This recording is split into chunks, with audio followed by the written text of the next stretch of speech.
Hello everyone, I hope you're all doing great today. I hope you enjoy these stories. I have a Patreon which is linked in the description, and I also have a podcast where you can hear my stories uploaded there too, which is also in the description. I use social media, but the only one I use is Instagram, and my Instagram handle is Insomniac Horror. I have a quick message before the video starts as always, which is just a quick one. So if you want to go straight into the stories, there's timestamps below for that. So I'd like to share this.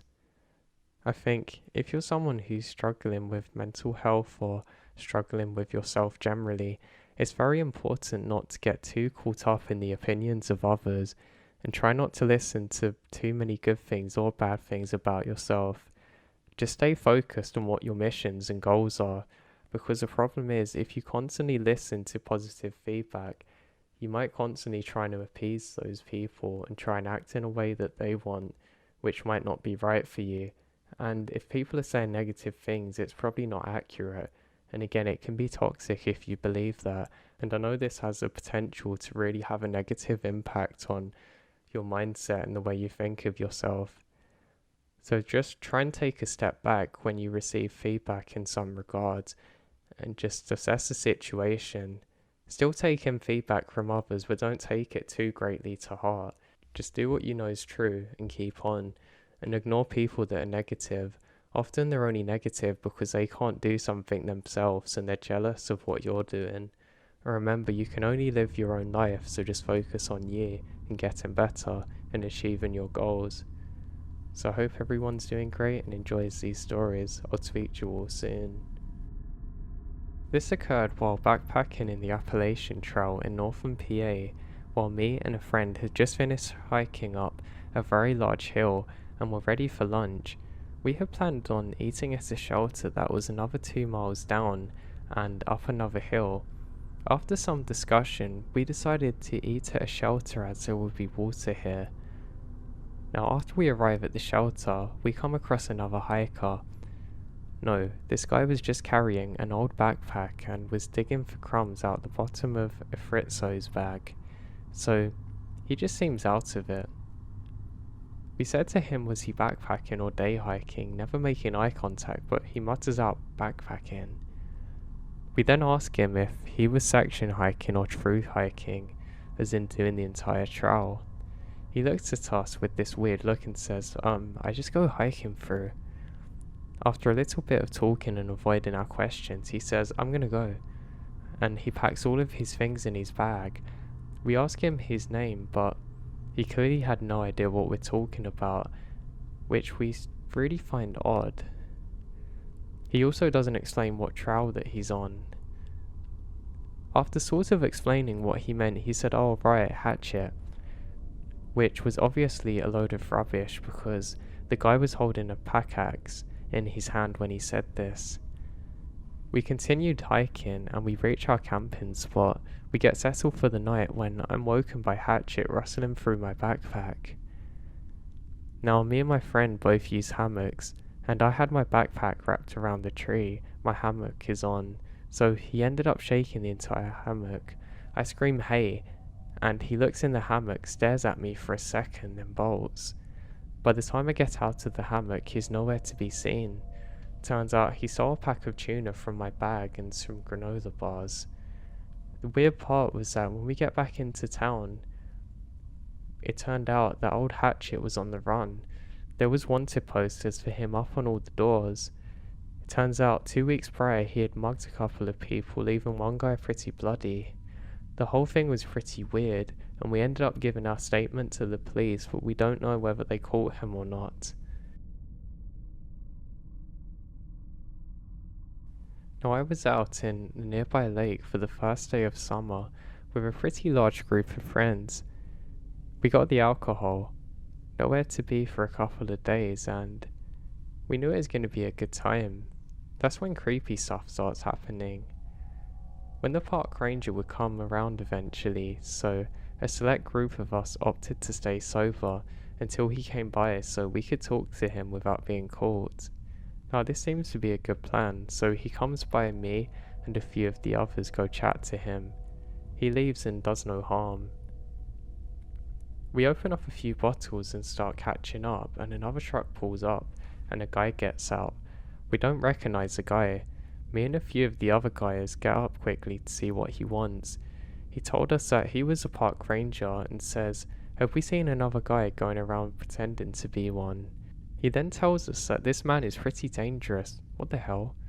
So we tell him what we knew about him, and he turns a blind eye to our beverages in return. About an hour later, the first truck pulls in with its high beams on and just sits there. Us being stupid teenagers tell the girls go in the tents and we'll handle it.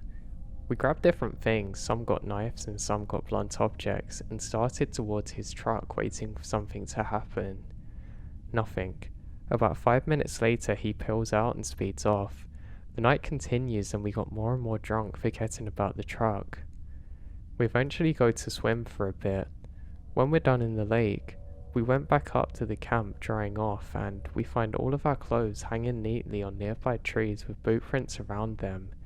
Now none of us wore boots, by the way. First off, I love to camp. I've already been doing it my whole life. I've never had a scary experience until this past summer, when my boyfriend and I decided to go out to the gorge for some quality camping time. We had always gone with several other people, but this is the first time it's only us two. When we get out, we go to the car and decide to prep our gear for the mile hike back to the camping spot when two sketchy looking dudes come out of the trailer head, eyes on us. They then continue on to their old school VW camper van. I have a weird feeling about it, but shrugged it off really, proceeding to go back to the camping spot. I had previously camped in the same area a handful of times and knew it pretty well. Once we got back there, I had a handful of different camping spots that I realised we could go to, and proceeded to check it out and decide on the best one for us. I then noticed what appears to be somebody camping further up the hill, so I decided that it's probably best if we pick a spot a little further down where we're mostly out of sight.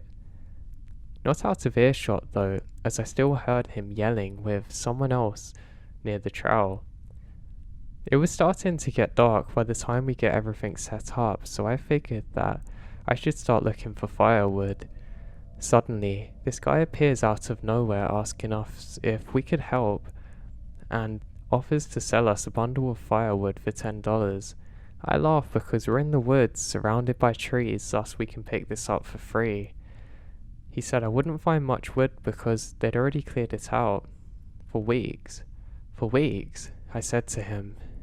How long have you been here? And he said almost a month. Now the longest anyone can camp in a national forest is 2 weeks really. I already had the creeps about him and he claimed that he was there alone. I'm a little confused and I say, well, I heard you yelling with someone, and that he had referred to more people when talking about the wood. He then stammered backwards and said, yeah, there's some dudes I know camping over there on the other side of the river. He then proceeds to tell us that he's been lonely since he arrived and he was from Pennsylvania, took a bus to Lexington, KY, and had been living in the woods, interestingly, in an area very close to where I currently work. Strangely coincidental, I knew exactly where he's talking about because I see homeless people and drug addicts coming in and out of the woods daily. So basically, he's a homeless person who somehow got a ride out to the gorge and decided that he would just live there instead. He's been living on snakes, bugs, and selling firewood for food and beer, but he said we're the first people he's seen in weeks. His story's all over the place, and I knew he was lying about much of it. He wasn't alone, even though he claims to be. He even took us to the camp where there was literally tons of stuff for several guys, not just one. He said he liked camping up where he could see everything and everyone, then showed us to the campsite. He had a strange shot view. By the time I finished talking to him, it's dark, and he helped us get a fire going. I was trying to be polite to get him on his way again, so I can have a minute to process this. That's when I started whispering to my boyfriend that there was no way in hell I could sleep with that sketchy homeless creep right up there. We didn't have a gun, knife, or even dog to protect ourselves if we needed to. I said, let's quietly get our stuff together and get straight out of there, which we eventually did and left our new trap set up because they would make too much noise.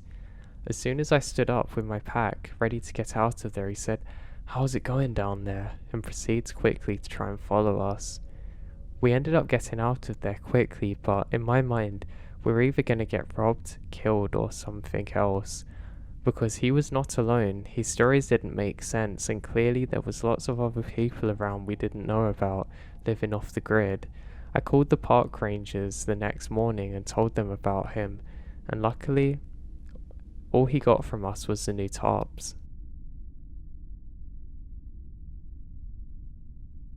Now I was camping in the woods, in the backwoods specifically, with the nearest sign of humanity being a National Guard depot about 5 miles away. It was the week before Labor Day, and the campground was completely empty. We were half asleep in our tent when we heard what sounded like a little girl laughing in the distance. It continued for literally an hour before vanishing. I barely slept that night. Sounding like a dentist drill. We ended up staying up in the morning and leaving and still not knowing what it was to this day. I was walking with my cousins about 14 years ago when we found what looked like an old burnt out house. So naturally being kids, at the time having no sense of self-preservation, we decided we're going to explore it, and it was just full of charred wood and crap. But then my cousin found the entrance to a cellar. We busted an old rusted lock off the door and looked inside. It was dark down there, and we didn't really have any reason to go poking around it. Plus, we were starting to get freaked out, so we kicked some dirt down into it and walked off. When we get about 15 yards away from the house, some friends and I went about 2 hours into the woods one week, found a clearing and set up camp. After fishing, eating and drinking, we all fall asleep. Probably around 3 a.m. while it was dark as hell outside, there's the sound of some branches snapping which wake up my friend and I. We jumped out of our tent and grabbed our machetes, watching everyone else wake up. Whatever it was then gave off the loudest noise, sounding like a dentist drill. We ended up staying up in the morning and leaving and still not knowing what it was to this day. I was walking with my cousins about 14 years ago when we found what looked like an old burnt out house. So naturally being kids, at the time having no sense of self-preservation, we decided we're going to explore it, and it was just full of charred wood and crap. But then my cousin found the entrance to a cellar. We busted an old rusted lock off the door and looked inside. It was dark down there, and we didn't really have any reason to go poking around it. Plus, we were starting to get freaked out, so we kicked some dirt down into it and walked off. When we get about 15 yards away from the house, one cousin says that he heard a noise, so we stop. And yeah, there was a noise like somebody coming up the rotten stairs of the house. We peel back through the trees and see a kind of fuzzy shape crawling out of it which we left open. It looks like a big old dog. And then it stood upright, and yeah, we got out of there.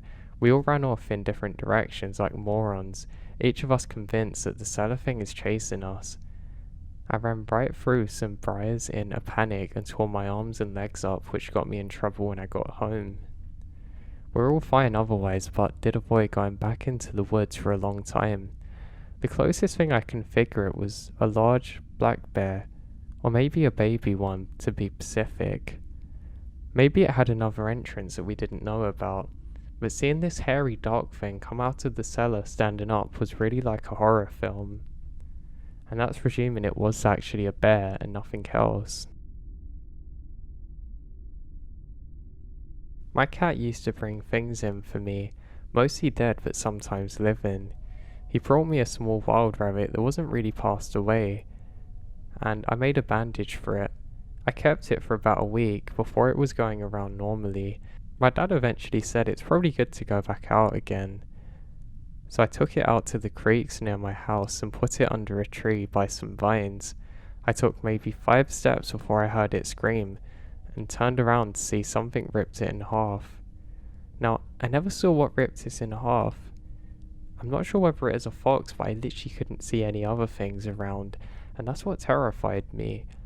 I have no idea to this day what happened to it, or why it passed away so quickly.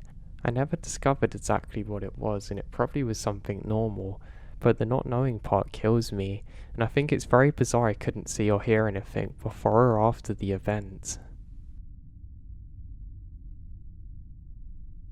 For years, I've been an avid backpacker and I live in New Mexico, so I go to some really remote places, mostly alone.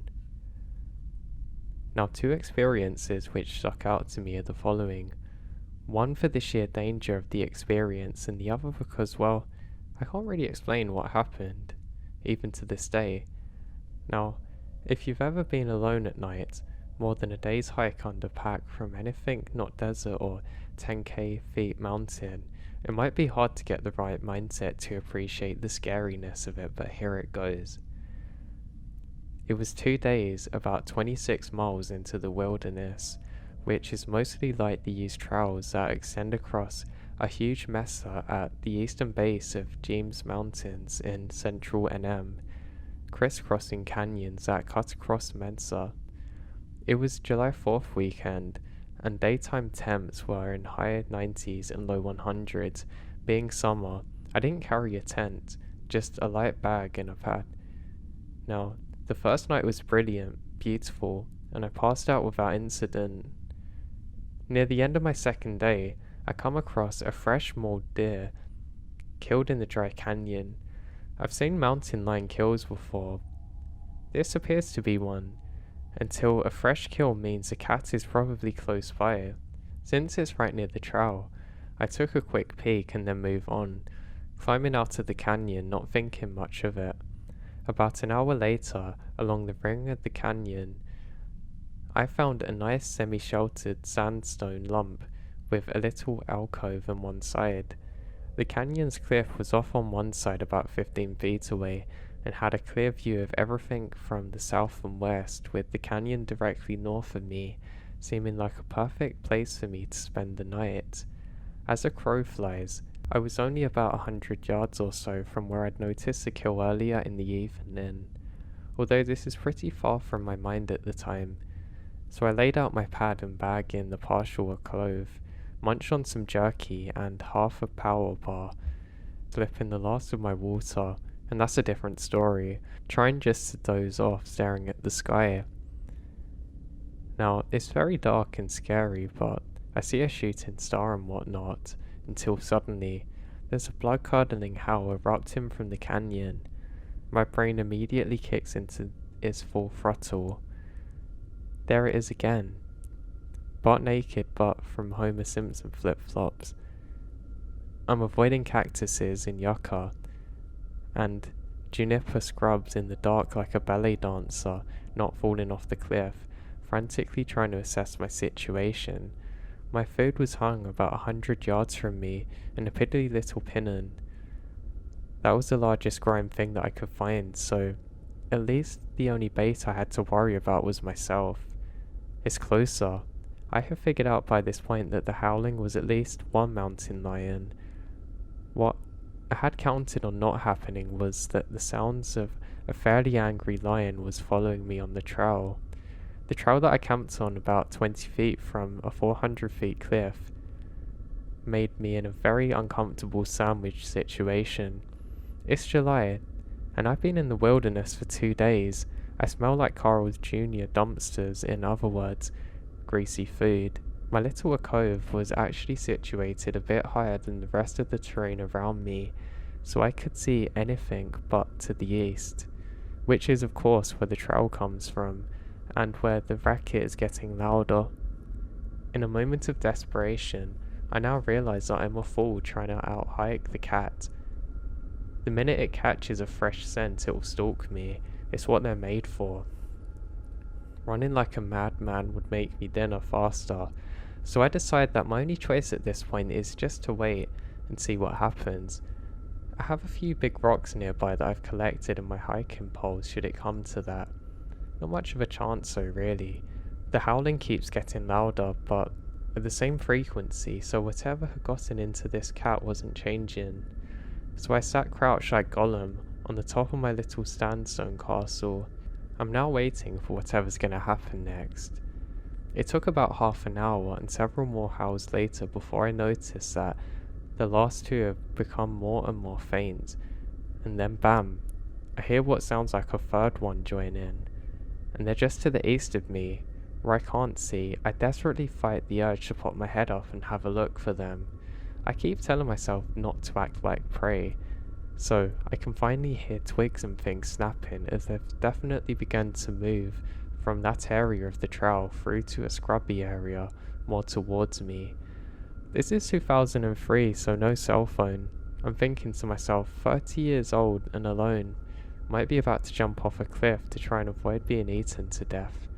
Either way, I was pretty sure nobody was going to find me for weeks. I'd left an itinerary with some of the forest services, but I deviated from the plan for a second because the canyons that I'm on might have water there, or they could be dry.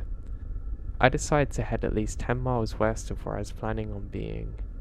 Unfortunately, the only dry water was at the rock pool that was stagnant, so I didn't want to try filtering from it, from the fear that my filtering might not work and might make things worse. This is my escape plan if it comes to it, but it doesn't make sense.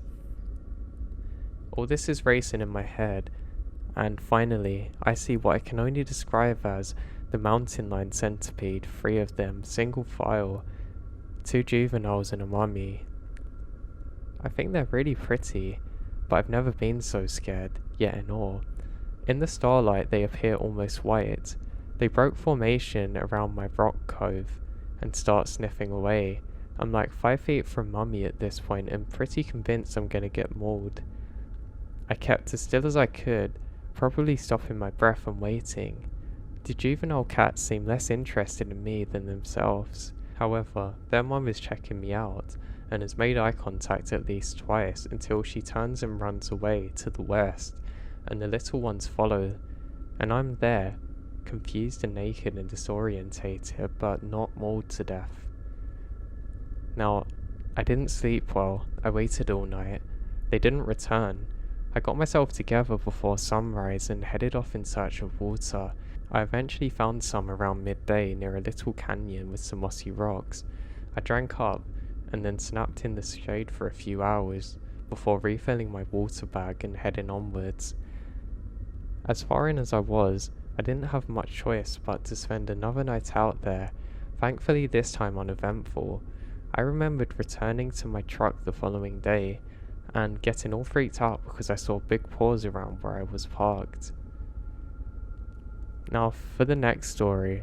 This is in Rio Grande, Georgia, up near Taos, NM, October 94. I was camping solo in the gorge, just north of where the Rio Hondas meets the Rio Grande. There's zero human activity at night, but during the day, Mambai Hot Springs draws a little traffic. The bridge nearby gets some local trout fishing action. I had spent my day wandering around on the west rim of the gorge and had returned to my campsite, which was situated basically within arm's reach of Rio Grande. Now I fired up my whisper light and boiled a little river water for ramen. I then ate for a while and enjoyed the last bits of sunlight as it goes over the rim of the gorge and kick back and try and sleep. Just as I'm about to nod off, I had the feeling I'm not alone, and I figured I'm just paranoid and continued my happy journey to Dreamsland. Being October in northern New Mexico, it was fairly chilly after the sun goes down, so I was bundled up in the down bag and had a hoodie on. I think I remembered feeling a wet nose against my cheek at first, before I felt claws on my thighs. 2 badgers had crawled onto my lap and were checking me out. Now badgers are pretty cool and cute from a distance, but up close at night they're pretty terrifying. I screamed and jumped up, and they looked back at me. Now this isn't my main story, but it sets some of the stage. Now they won't leave, so eventually I got silly and started planning water out of the river and throwing it at them. This made me cold, and I think it amuses them more than it scared them away. Still, they don't get any closer after that, so I decided I don't care. I still had a bit of fright, and my imagination was going crazy, so sleep was not an option. I sat there and popped off in my sack, giving the evil a couple of times to them, trying to make them go off. Now, against a warm rock, waiting there to fall asleep, or just wait for the morning to come. Now, it's still relatively early in the evening, so if I stayed up all night, it was going to be a long one. I was going over this and other things, just in my head, and I noticed a faintly blue glow coming from somewhere far up in the gorge. Now, the blue glow is much lighter over a shorter span of time, and it seems to be accompanied by a faint buzzing sound. Anyone from NM will start rolling their eyes thinking about it, but I need to tell you, it was an odd blue too, not white blue like moonlight, but bright blue like emergency lights. Not that bizarre, but ultra blue like LED Xmas lights even. It was almost like I imagined the quality of light when you're underwater, in one of those impossibly blue Caribbean bays, shimmery and immersive, but not particularly intense.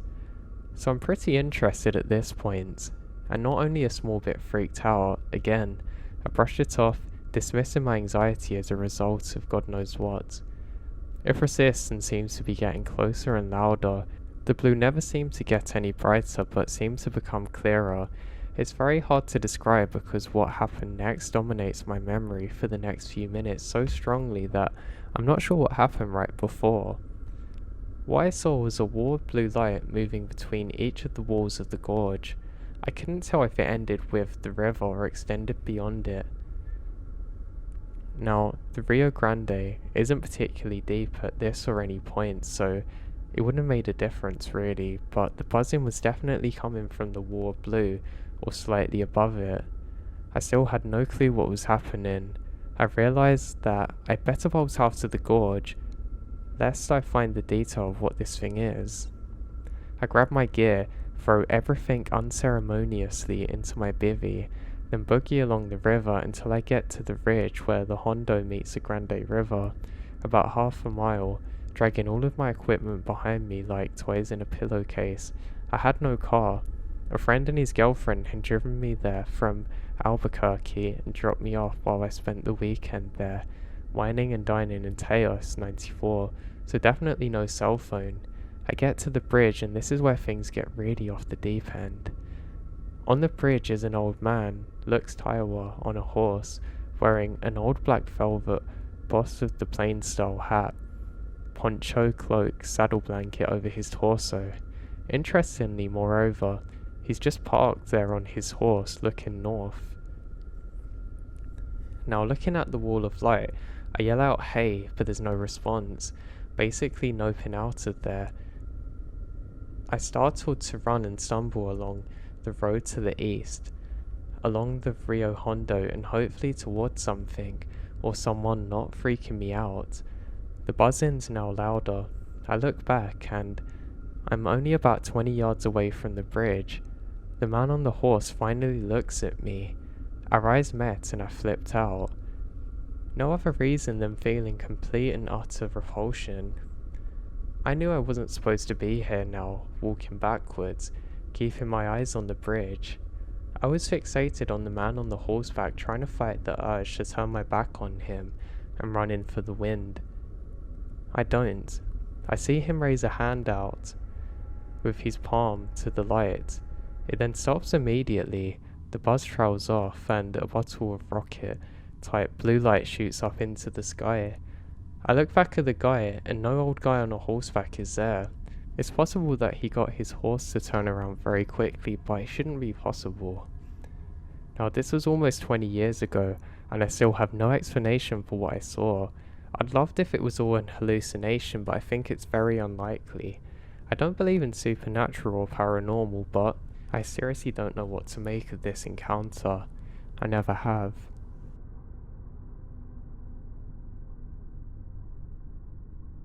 Now I live out in Australia and there's plenty of creepy things in the bush, but here's some that stood out for me.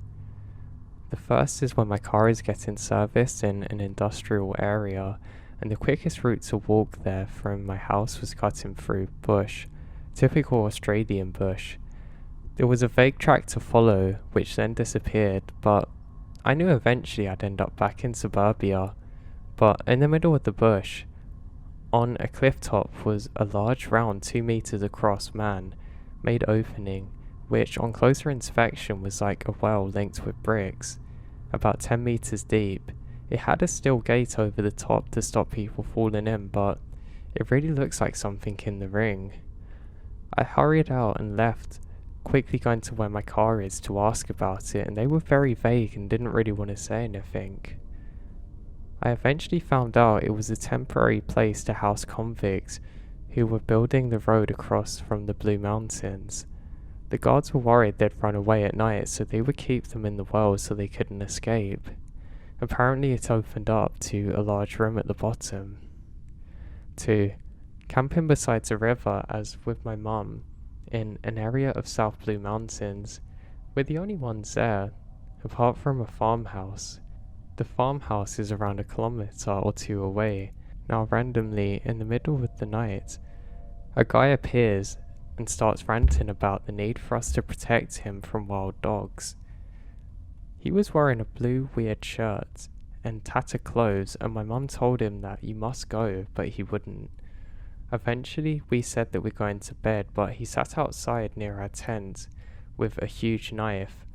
I remembered my mum saying that he's not going to kill us, but I didn't believe it. The next morning, he was gone, and we went up to the farmhouse to tell them, and they said, "Oh, you must have met him. He means well, but he lives far from here. I'll have a word with him to stay away." The next night, more tourists came and everything was fine. We went home and don't think much of it. A few months later, a guy was arrested not far from where we were on suspicion of being connected to several missing people. The moment I saw him, I recognized him on the news. Turned out that the guy was arrested and was exactly the person we saw who actually murdered hitchhikers along the highway heading south and buried them in a forest on the other side of the river.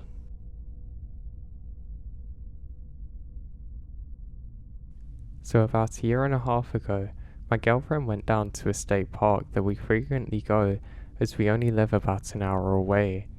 It's one of the best parks within a day trip reach for us to hike and swim and explore in general. So the one day we get bored of the normal hiking areas and decide that we're going to drive around the back roads and go deeper into the woods. No map, we're just deciding which way to turn when we get to intersections and go from there.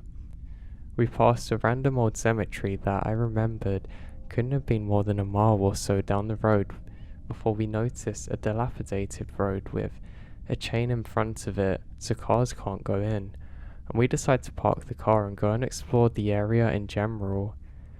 There were no signs for no trespassing or anything like that, so we continue. Now I'll never forget the weird feeling that I had as soon as we go in there. You kind of get the sense that you're not meant to be there, but listen, it's not a bad area really. It seems like a beautiful secluded place, and we decide that we should go in further before we notice an abandoned visitor centre that obviously had been there for a long time. Now it's really weird there. About 100 feet away from walking up to the building, and the alarms begin to go off in my head, saying you shouldn't be here. But my girlfriend at this time is freaking out internally. She wants to leave as she feels uneasy and unwelcome to go where we are as well. But I want to explore the building because I love abandoned places. In the time of walking up, I realise that the woods are silent. I can't hear bugs anymore. No chirps or birds even. Not even branches in the wind. We get to the building and my girlfriend is pleading that we go back. I said let's just take a step further in. I'm approaching the stairs to the door from the left side, and no joke, straight out of a cheesy horror movie, a bird flies out of a window. Not 5 seconds later, I hear the sound of a log or very large branch breaking on the other side of the building. Now it's so loud, and this tree must have been so huge that a large creature would have had to slam it directly into the other side of the building, and then pull out my pistol and walk quickly backwards facing the building as I told my girlfriend to walk quickly and get back to the car. So for my question for this whole mini stories, here's some facts about this place in general. Native used to live in this area back then. Black bears reportedly live in the area, though you don't really see them often. Now, there's a possibility that we come into contact with another human there. I think this is really unlikely though because of how loud the thing was when it crashed into the side of the building. I have read some stories about Appalachian folklore and wendigos and crawlers and such, so I'm not sure whether it was one of them. I'm just happy I had my gun with me at the time and I didn't have to find out what this was, because even if it was just a black bear we'd be in trouble.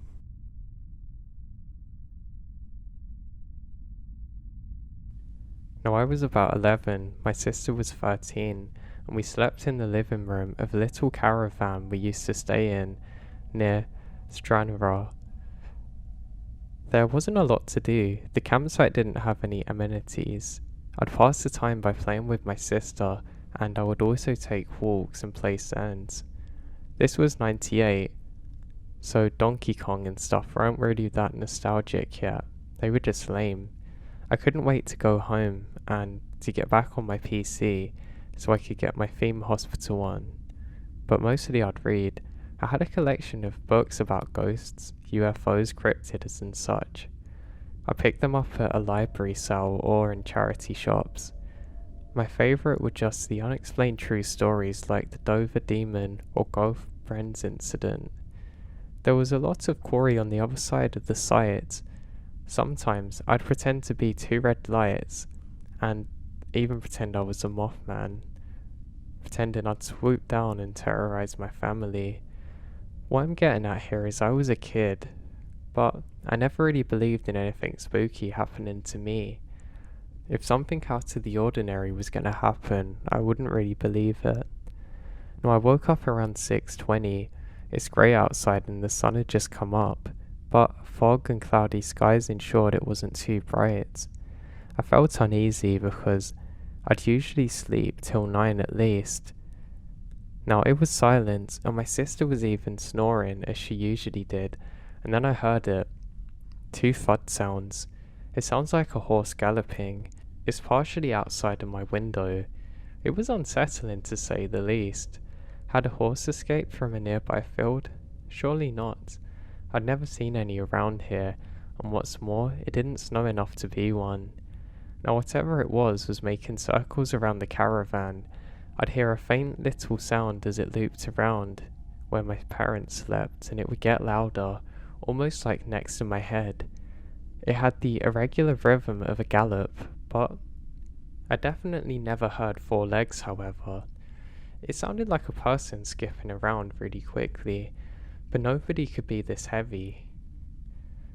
Thud, thud, thud. It was fading off into the distance, and seems to have ran off, and I breathed a little easier. What a crazy situation. Maybe I hadn't fully woken up yet and was having a weird dream. And then it comes back, thud, thud, thud, getting louder and more consistent. I decided to take my chances, saying to my sister, "Are you awake?" "Yeah," she said, quivering. "Can you hear it?" "Yeah, what is it?" "I don't know. I'm afraid to look out." "Why?"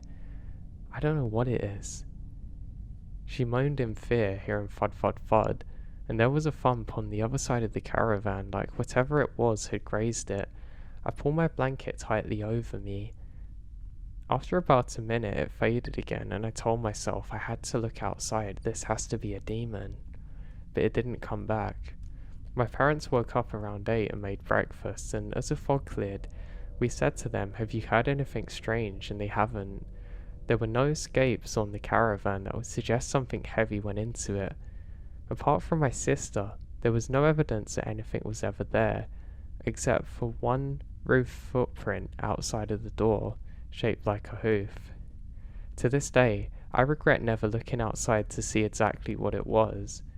Everything was so strange, and I still don't understand why it happened. This happened over a year ago. Our oldest son, Camden, was 3 at the time, and our youngest son, Connor, was around 5 months old. It still gives me chills and still makes me uncomfortable even walking by it. It was January evening in PA. It was dark outside with a couple of inches of snow on the ground. We had just finished eating dinner, and I planned on giving our little one a bath. My husband drives trucks for work, so isn't home very often. It is me and the boys during the week. Now Caden's in his room playing with a toy at the time, and there's a sliding door leading to a deck. A little detail, we have no sensor or even porch light on that side of the house. At the time, we didn't use the deck at all, only to use our grill during the summer months. It is not close to the sidewalk or the next street over though, so basically it's an open space of yard off that deck. Anyway, Caden was playing in his room, waiting for his turn to have a bath while I brought Connor into the room. We were just about done with the bath time when I heard Caden's little feet running towards the bathroom. He stands away from the door and says, "Mum, there's a man looking in the side door. I think it's a mailman." Now my heart skips a beat because 1, no mailman's coming at 7 PM, and 2, the side door, as he called it, was never used. Especially not in the winter. I didn't hear a knock. I began to sketch myself out, more by thinking about how there's no light there, and one person is literally gonna have to walk through the yard in the snow, walk up the back stairs of the deck, and go to that door where the front porch light was on. So now I take Connor out of the bath, put him in a towel in his little chair, and told Caden to sit with his brother and not to come out until I said it was okay. He was confused but listens, just keeps asking what's wrong. I grabbed the biggest knife I can find, had 911 ready to call, and go get my mum a bare face on. When I walked to the side door, I shined the flashlight on my phone through the window of the door at a distance, walking up to it hopefully to scare someone away from it. Now the absolute worst fault that I have with this as a mother is that as I reach for the handle, it's unlocked. Someone could have walked right in. I flung the door open, shined my light, held up my knife and yelled "Hey!" in the most threatening voice a 5'4", 120-pound woman could make. There were footprints in the snow up the deck stairs and going down into the field and woods behind our home. I slammed the door, thoroughly freaked out, and locked it. I called the police and waited in the bathroom with the boys. While I was in there, I asked Caden, "Do you know who that man was?" And he said no, but he smiled and waved for a long time. I asked him what he was wearing. He said it looks like a mailman's uniform. The police officer came and searched the property with flashlights before coming inside. He asked me and Caden questions, and then informed me that he not only saw footprints leading up to the side deck, but to the door of our basement and kitchen window on the other side. He then suggested that I have someone come and stay with us for the fortnight, and they're going to continue to follow the footprints that are left in the snow into the wood line. My father-in-law slept on the couch that night, with his guns being the closest relative to our house. My mother was a nervous wreck. I got very little sleep that night, and I never heard back from the police. I'm assuming the tracks were loose through the woods. Caden still mentions it from time to time, but I'm just terrified of this now. I pray it never happens again.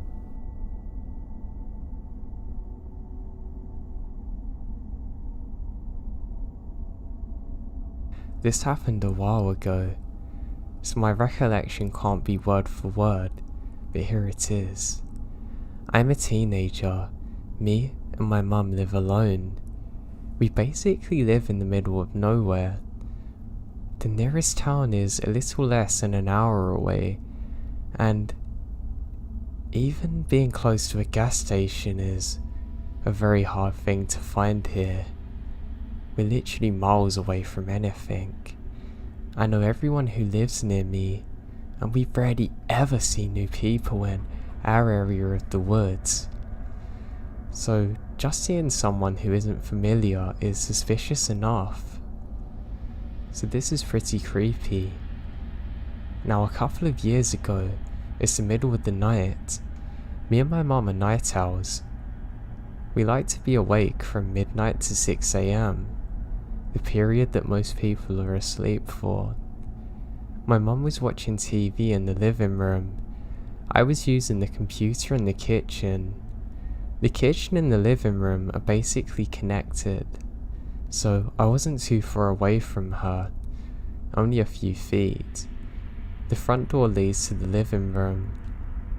It's a door with 9 windows, so it's pretty easy to see in.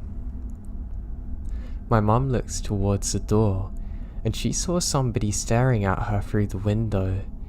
He's wearing a hood that obstructed almost all of his face, and my mum jumped, and she of course walked into the door, asking him what the hell's he doing. According to my mum, he looked pretty young, but she could barely see his face. The man said something along the lines of, "Can you help my car, please?" in a tone I can only describe as miserable and off-putting. Even though it was dark out, there should have been a light from the car. As you can see, there's no car, and the man's holding his pockets really tight. My mum said no and apologized, causing him to grip whatever's in his pocket even tighter. So tight it makes his arm tremble. He stayed for a few more minutes and then swiftly disappeared. Throughout the night, maybe 1 or 2 hours later, we'd hear slight weeping, but we didn't see anyone at any of our doors or windows. Now, I may be making an assumption here, but I can only assume it was a weapon he was holding in his pocket. This was a creepy as hell experience. It's safe to say that he was blatantly gonna lure my mum out of the house to do God knows what to her. A year ago, there was a very small metal plate jammed between the front door strike plate and the piece that goes inside of it. We have no idea how this got here, but the metal stopped the doors from locking. So I'm assuming it was put there so someone can get in later. I'm worried these things are related. I hope this never happens again.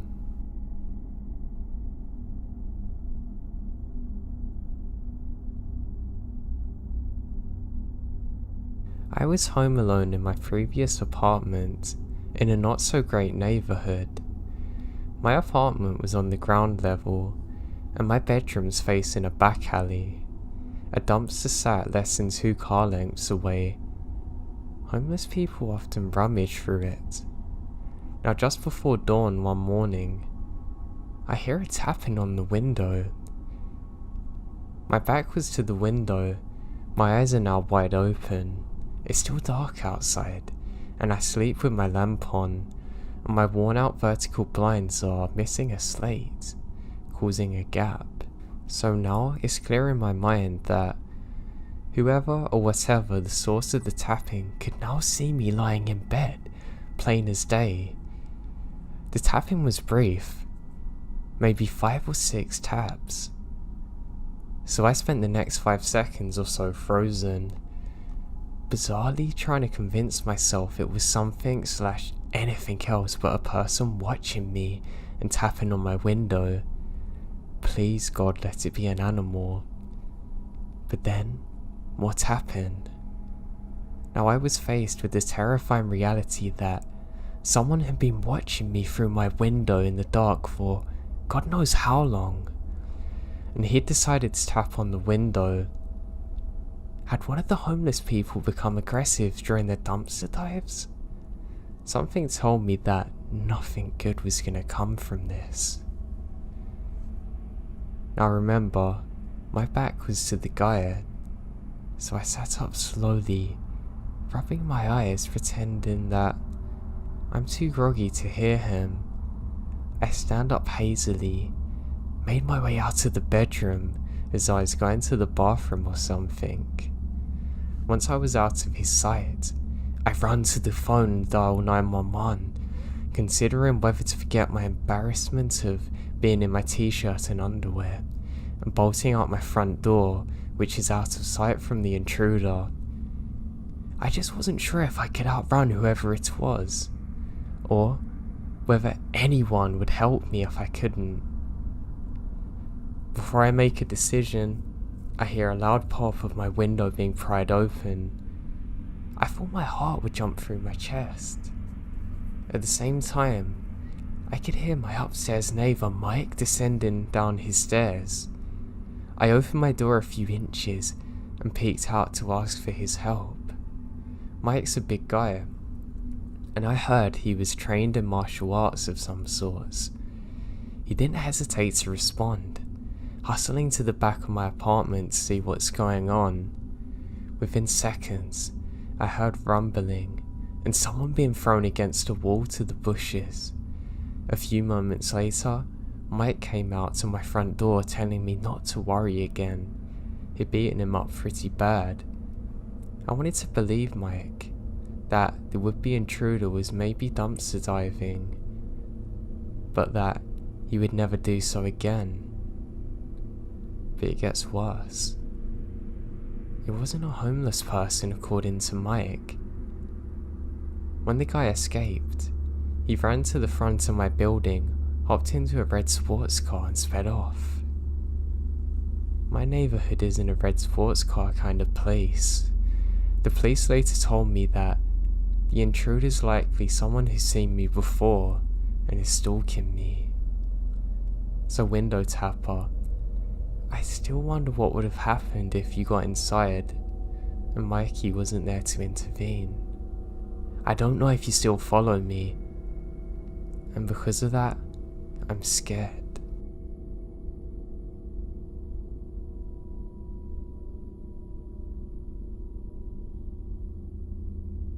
This encounter happened when I was about 10. My sister and I were home alone since it was during the summer. Both our mum and my grandmother were busy, so they could not stay at home with us. We were used to being home alone during the summer, so it's no big deal.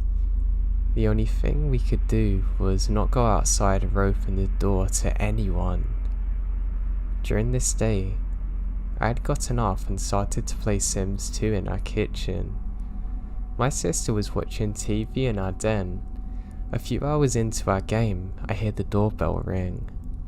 At first I thought it was my game, but I have the sound off.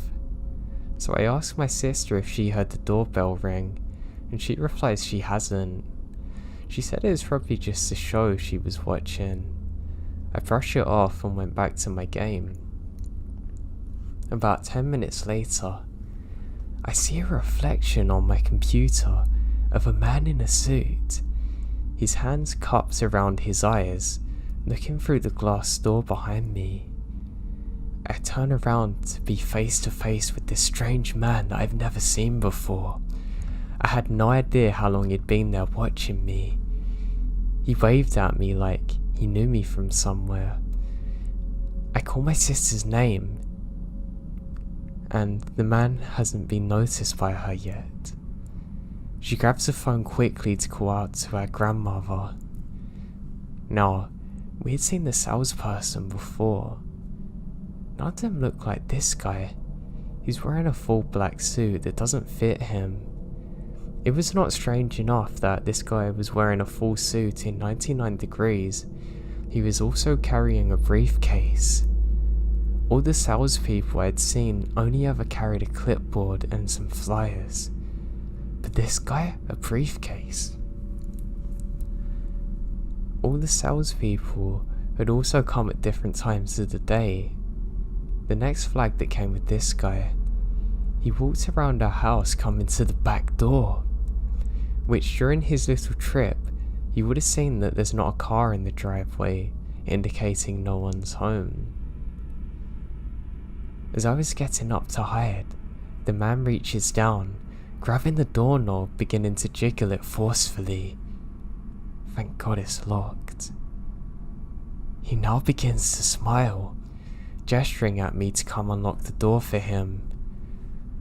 All the noise he had been making had now set off our 75-pound lab mix, making her go crazy. No way was she gonna let the guy off. My sister tells my grandmother, and apparently she's on her way. She wants us to hide in the back of her house until she could get home. My sister hands me the phone, then turns into the kitchen to grab the biggest knife we have. I can hear her yelling at the guy that we called the cops. She comes back into the room and we shut the door. She tells me after she lied to the guy about calling the cops, but he starts laughing. A little while later, we hear the door open and my grandmother calling us. We come out to meet her. She tells us that she did not see a man anywhere in sight. She had walked around the whole house before unlocking the door. She also thought it was weird if he was a salesperson, he wouldn't have stayed around. She ended up taking the rest of the day off to be with us. Also, she could watch us now in case he comes back. It's been 11 years since this encounter took place and I still have no idea who that man was or what he wanted.